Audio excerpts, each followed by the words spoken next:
have you fixed a universal problem? So another client of mine, Reese, is a young entrepreneur.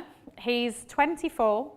He is a qualified pharmacist, which I think you can only be 23 to qualify as a pharmacist because of the amount of training that you do.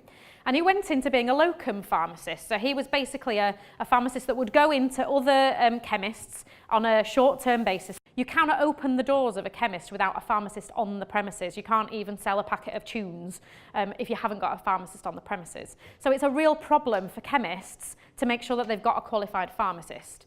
And there are, as you would expect, recruitment agencies for chemists, for pharmacists who supply them, but that's quite a laborious process. It's a bit of a pain for the pharmacists because they don't really know where they're going and they're not really in control of it, so they might get a phone call late one evening to turn up the next morning. And it's also very expensive for the chemists because they've got to pay the recruitment agents. So Reese developed an app. And it's a little bit like a dating app for chemists that need pharmacists and pharmacists that want to be a locum.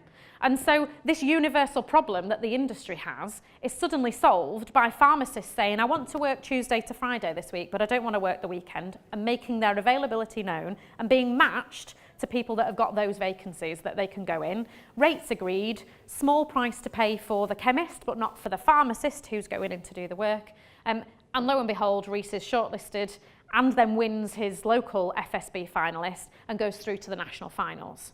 It's no surprise that he's able to pitch this as a universal issue that he's solved, and people think that's award-winning.